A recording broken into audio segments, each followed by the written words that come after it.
Lucy Letby, who murdered 7 babies and attempted to murder 6 others in a neonatal unit at the Countess of Chester Hospital in Cheshire, northwest England, has been handed a whole life sentence.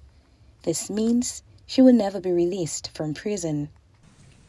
Lucy Letby, on each of the 7 offences of murder and the 7 offences of attempted murder, I sentence you to imprisonment for life.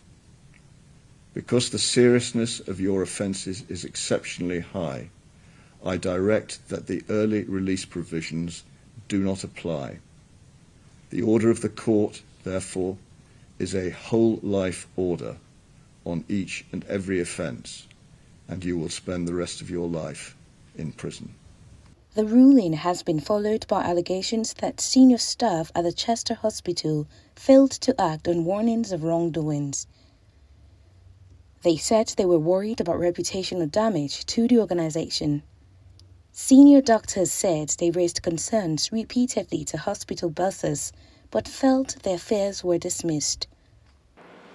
We are extremely sorry that these crimes were committed at our hospital, and our thoughts continue to be with all the families and loved ones of the babies who came to harm or who died. We cannot begin to understand what they have been through. Since Lucy Letby worked at our hospital, we have made significant changes to our services. And I want to provide reassurance to every patient that may access our services that they can have confidence in the care that they will receive. Secretary Steve Barclay has ordered an inquiry into how the neonatal nurse was able to murder 7 babies and attempted to kill 6 others before she was reported to police.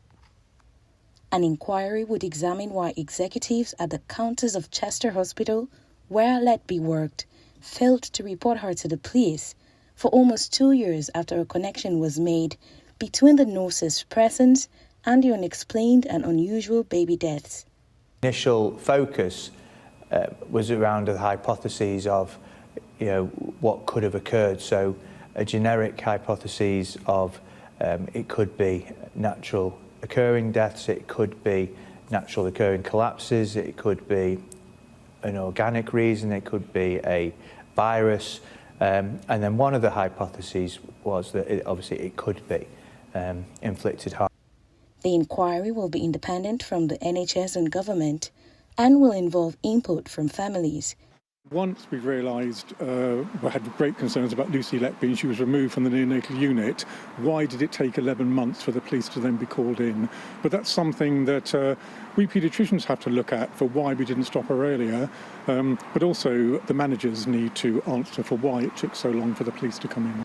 But according to reports, it will not be a statutory inquiry which would compel witnesses to give evidence. Experts have described the government-ordered inquiry as inadequate and called for it to be given power to compel witnesses to testify under oath. The important thing here is that something like this must never happen again, and of course the NHS must learn lessons. That's why the government is launching an inquiry to make sure that all the lessons that can be learned will be learned, and that all possible action is taken so that this can never happen again. One of the things here is actually to make sure that this can be done at pace, action taken quickly, and a non-statutory inquiry is one that can happen more quickly and be more flexible to answer the questions that need to be answered. Many are now calling for an immediate inquiry to get to the bottom of what really happened.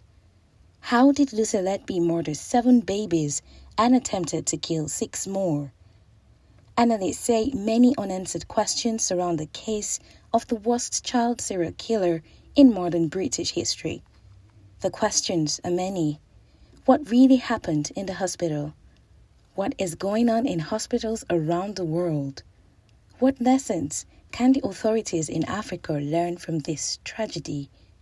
For AYV, Elizabeth Momo reporting.